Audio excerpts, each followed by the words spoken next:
Voltamos, pessoal. Voltamos aqui com o Jamil, nessa entrevista maravilhosa, esse bate-papo, né? Que não é bem uma entrevista, é mais um bate-papo. E agora nós vamos falar de coisas bem legais, coisas que incomodam as pessoas, assuntos polêmicos. Na verdade, agora, nesse bloco, eu quero provocar todo mundo. Ótimo. Eu quero semear o ódio, a discórdia, Poxa. o caos. Nossa. Hoje nós vamos tratar nesse ponto, a gente vai tratar sobre vários assuntos polêmicos. Então né? tá bom. Vamos lá.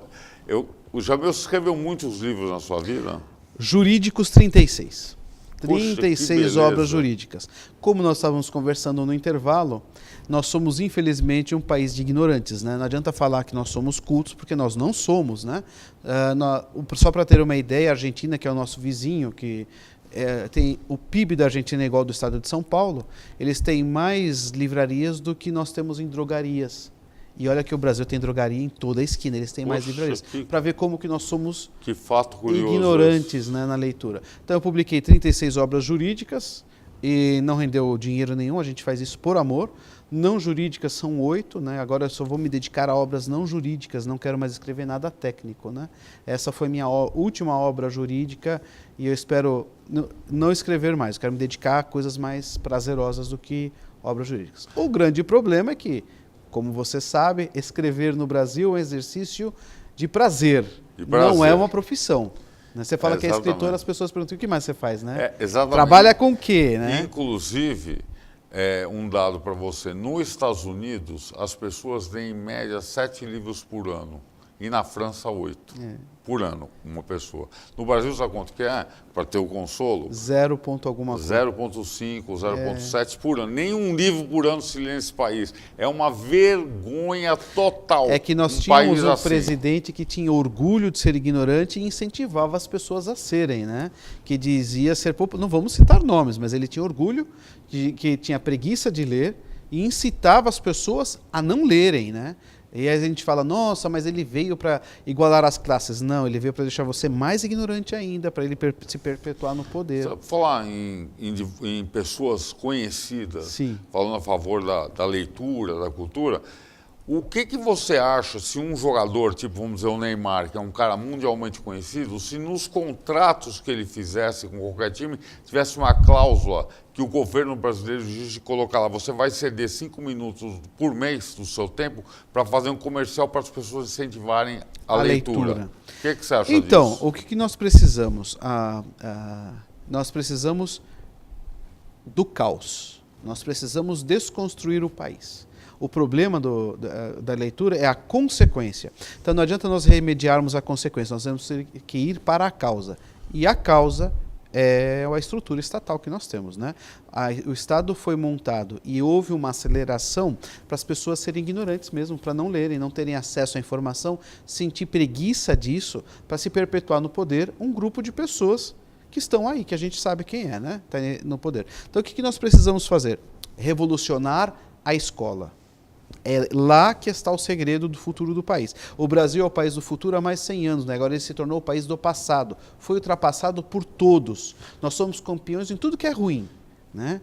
IDH, desenvolvimento intelectual infantil, tudo que é ruim, corrupção, tudo que é ruim a gente ganha. Né? Coisa boa parece que a gente não deslancha. Inclusive, corroborando isso que você falou, a Islândia, na década de 60, era um país atrasado. O que eles fizeram é exatamente o que o Jamil falou. Eles fizeram uma revolução cultural, educacional. Hoje a Islândia é um dos maiores países da Europa. E sabe qual é que é a profissão na Islândia mais respeitada da Islândia? Ser professor. O professor na Islândia é o cara mais respeitado, Jamil. Eu vou te contar mais uma coisa.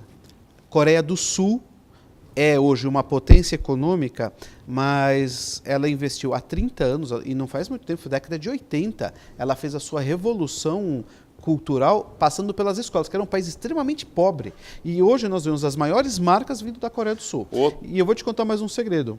No Japão, isso é uma coisa bem interessante, todos devem prestar reverência à família real, ao imperador, menos professor.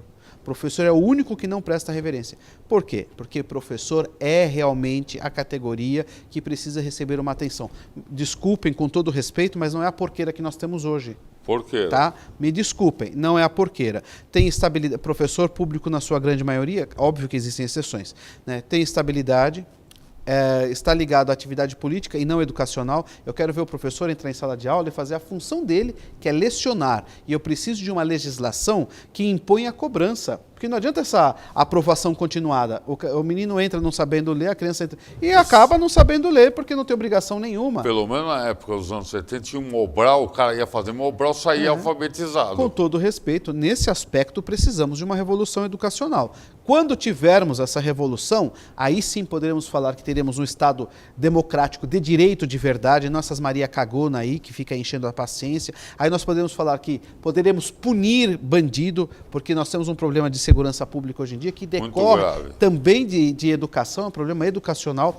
Eu estive há pouco tempo, eu comentei com você, na Índia, as pessoas lá são pobres. Você quer conhecer pobreza? Vá para a Índia. Né? Por quê? Porque lá existe uma doutrina religiosa. Castas, não?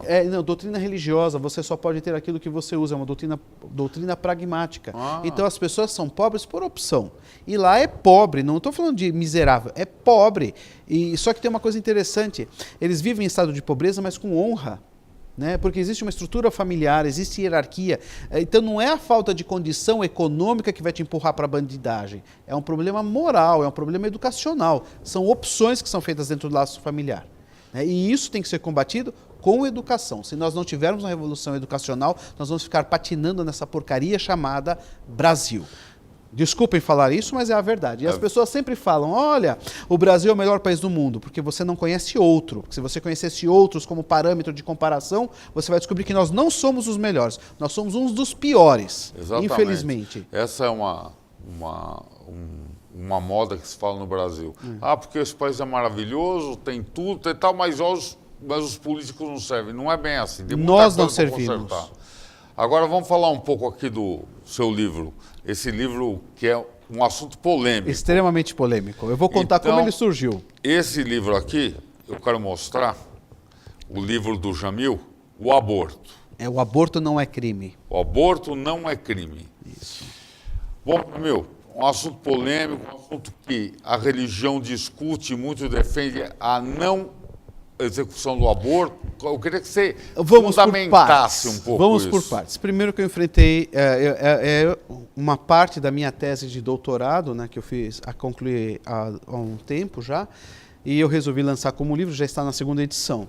Quando eu decidi tratar do assunto, eu tive um problema doméstico, porque a minha família é muito religiosa, e inclusive minha esposa disse que eu arcaria com as consequências espirituais deste livro. Imagino. E eu achei interessante a colocação dela e eu quis fazer uma obra extremamente legalista.